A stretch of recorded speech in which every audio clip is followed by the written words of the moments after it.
We are going to film a video, Jace and Conley and Bo. We're going to film a video on putting your latigos on. So there's many ways to skin a cat, but this is how I prefer to put latigos on a new rigging. So Bo is kind of getting situated, and I'll show you what he's got going on.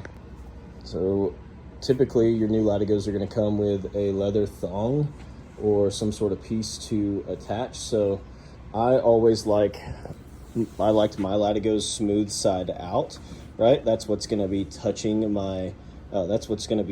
my D-ring on my cinch, and the smooth side is going to be on wrapped around. So Bo is getting ready to get started. So the first thing we're going to do is we're going to loop that thong through and leave you a little hole, and so you shove both strands through that singular hole there.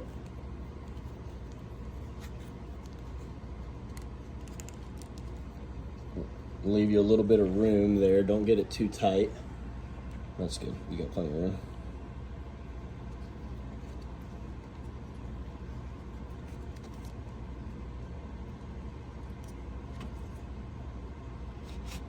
And then he's gonna divide them, put one through each hole, pull them kind of tight.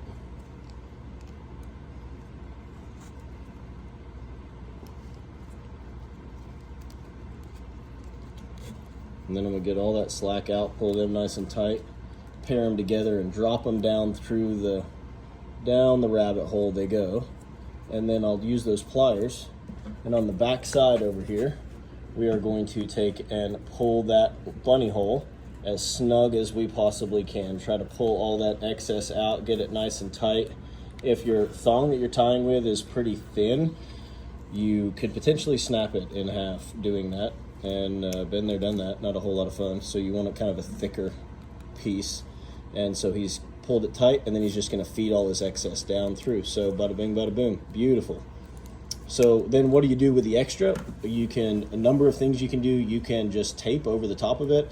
I like to take mine, these are not super long, so I take it around behind it, and I'm just gonna tie it in just a granny knot one time, just to kind of get the excess, and then I'm gonna fold it back around the front and kind of tuck it in underneath. What you want to avoid when you are doing these, we're going to cover it with tape, but what I want to avoid is any more of a mountain than I've got right here, because what happens when you get a real high point on your latigos, they're going to have trouble stacking. They're not going to want to lay flat. As you pull them, you get 3 wraps, they're going to want to edge on each side. So we're going to stretch these latigos pretty good. We'll try to mash that point down, but when you tie these, you don't want to tie them in like a big bulking knot. You want to make sure that they lay nice and flat against the latigo. We'll run some tape over the top of it and call it a day. Jace, will you hold that? Yeah. Handing the camera off to Jace. It's officially now the photographer.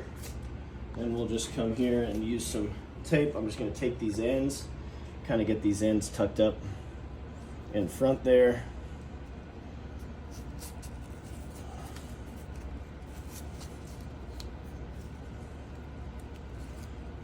Is this your tape?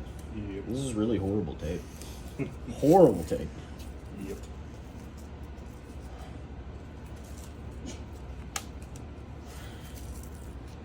Thanks, Johnson & Johnson. Screwed us. I'm going to wrap it nice and tight, and I'm probably going to go back down to the bottom and put like 2 layers on it.